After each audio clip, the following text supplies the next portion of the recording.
मैं बालक का छू नहीं जानो, मैं बालक का छू नहीं जानो, विनती करत हूँ।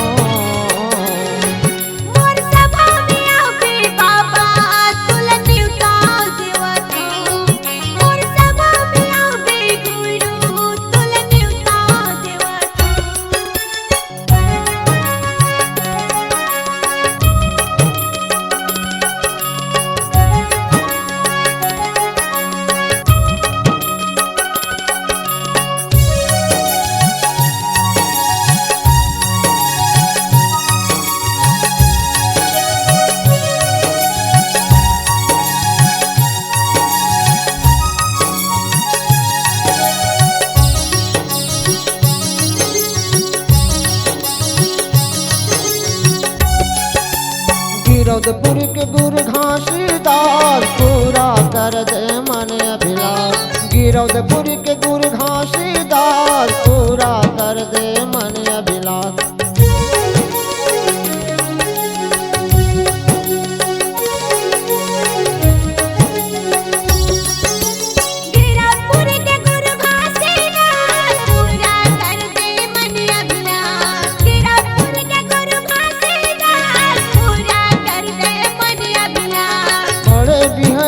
सोच उठ के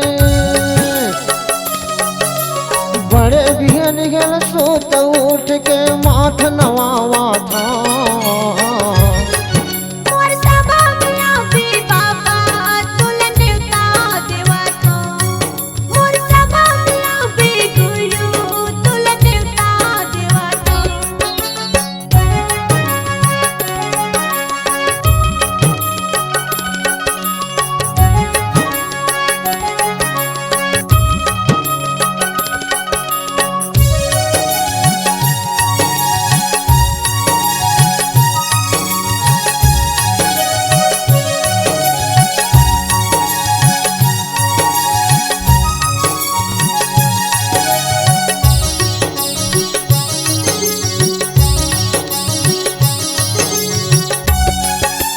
भंडारपुरी के गुरु आओ, मैं बालक हूँ ज्ञान बताओ।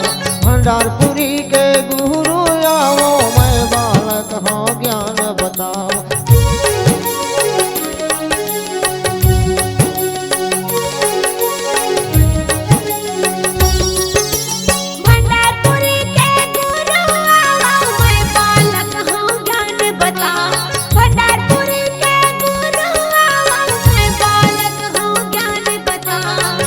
सुपारी बंगला पान, नरियर सुपारी बंगला पान, चरण में तोर चढ़ावा था।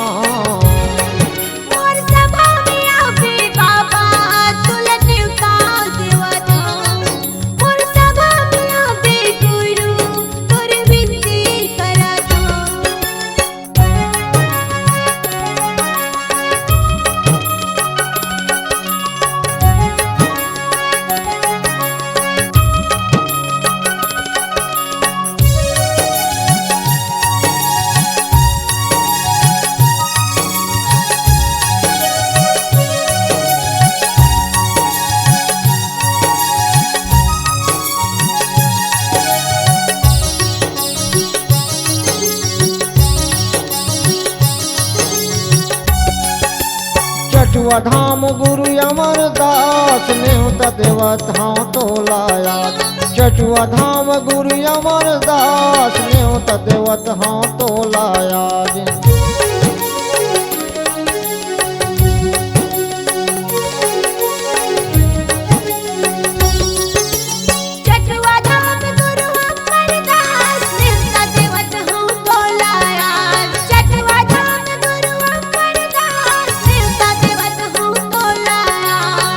समझो बिहनिया मझनिया,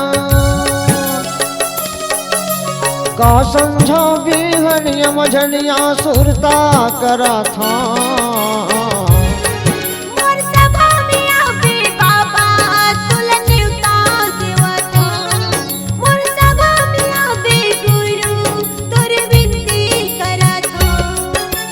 मैं बालक का छू नहीं जानो, मैं बालक का कछु नहीं जानो विनती करत हूँ।